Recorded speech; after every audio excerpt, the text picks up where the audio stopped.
Irmãos e irmãs, essa liturgia de hoje, além de nos remeter a todos os santos, nos quer principalmente chamar a atenção para um mistério chamado comunhão dos santos. Quando nós professamos a nossa fé, nós dizemos: creio na Santa Igreja Católica, na comunhão dos santos. O que isso quer dizer? A comunhão dos santos justamente vai esclarecer aquele primeiro ponto que se falou. Creio na Santa Igreja Católica. A comunhão dos santos consiste justamente na igreja. Dentro da vida da igreja, nós precisamos formar comunhão. Aqueles que celebramos hoje, os santos, os que estão na glória dos céus, como ouvimos no livro do Apocalipse, vivem uma comunhão. Mas esta comunhão também se dá para com cada um de nós. Para entendermos bem isso, nós precisamos entender melhor o que é a igreja. A igreja não é uma instituição humana. A igreja não é só aquilo que eu posso ver. Não somos somente nós aqui, nós que caminhamos nesta terra, que fazemos parte da igreja. A igreja possui 3 dimensões. Nós que peregrinamos ainda neste mundo, aqueles que nós celebrávamos no dia 2, aqueles que precisam ainda de nossa oração, são aqueles que ainda estão se purificando dos seus pecados, aqueles que estão no purgatório, eles também são igreja. E aqueles que estão já na glória dos céus. Todos aqueles que estão nessas 3 dimensões compõem a igreja. Por isso nós podemos rezar uns pelos outros, por isso os santos podem interceder por nós. Esta comunhão dos santos significa que o bem de cada um pode ser partilhado com o outro, de um modo especial, aquele que é o mais importante membro da igreja, que é a cabeça, Cristo. O Senhor comunica os seus bens, a sua graça a cada um de nós através dos seus sacramentos. Então, estamos de fato intimamente unidos aos santos e eles olham por nós e intercedem por nós. E isso é maravilhoso para a nossa caminhada espiritual, poder ser auxiliados por aqueles que já fizeram este percurso que nós estamos fazendo, já trilharam este caminho e agora contemplam a Deus face a face. Celebrar esta solenidade é ver que o destino de cada um de nós, todos nós somos destinados para o céu. Todos nós devemos caminhar nesta terra com os olhos voltados para o céu. Ao olharmos para a primeira leitura e para o evangelho de hoje, nós conseguimos perceber o contraste que existe entre estas duas realidades. A primeira leitura é do livro do Apocalipse. No livro do Apocalipse, João nos fala do céu. João tem aquela visão, aquela multidão que aqueles que trajam vestes brancas estão diante do Cordeiro. Aqueles que já chegaram na glória.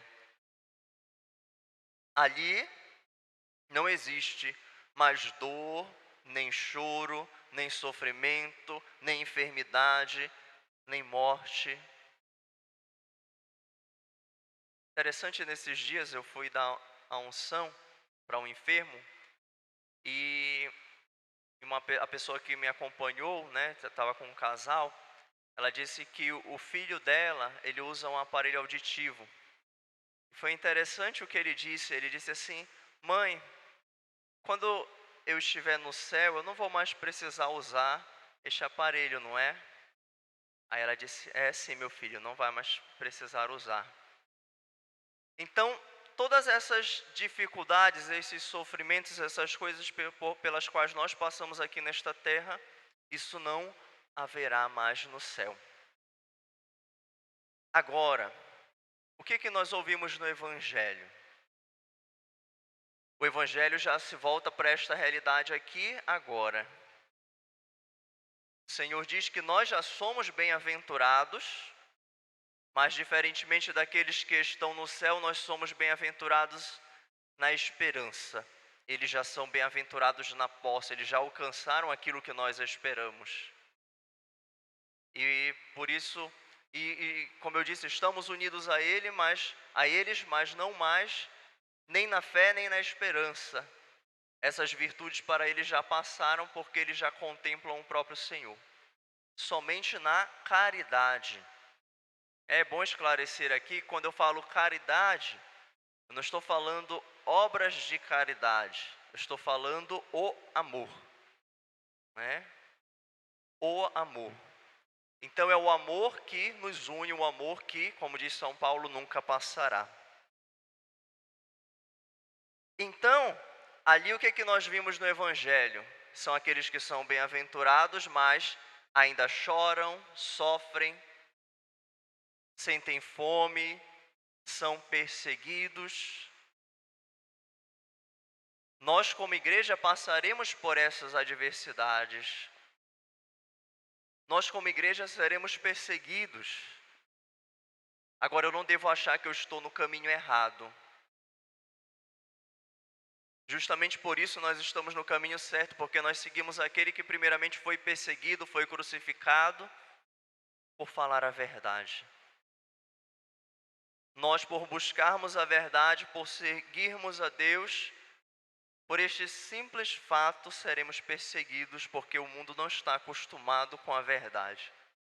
O mundo prefere a mentira, a maldade, a escuridão.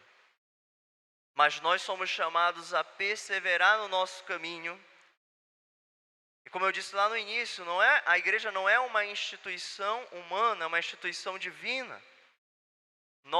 Todos nós devemos ver a igreja como nossa mãe e amar a igreja. Estarmos de fato de corpo e alma na vida da igreja, servirmos, nos doarmos, fazermos de fato parte deste corpo místico de Cristo. É interessante que São João, na segunda leitura, nos fala de algo que já nos une aos santos, aqueles que estão no céu. Desde agora já somos filhos de Deus. Já somos aquilo, né, ao qual somos destinados a ser. Já somos filhos. Já podemos viver como filhos. No batismo já recebemos esta filiação adotiva. Mas eu não posso dizer, já estou batizado, já estou salvo. Nós precisamos caminhar a cada dia, progredir. Não podemos nos acomodar. A santidade é a nossa meta. Não é algo inalcançável, não é algo que é para o outro, é para todos nós. Se todos nós queremos ir para o céu, todos nós devemos buscar uma vida de santidade, uma vida em Deus. Isso não tolhe a nossa liberdade, não é um fardo, não é um peso, mas é viver verdadeiramente livres. É viver plenamente, é viver bem. É o melhor modo de viver já nesta terra. Portanto, precisamos caminhar, precisamos aproveitar o tempo que temos.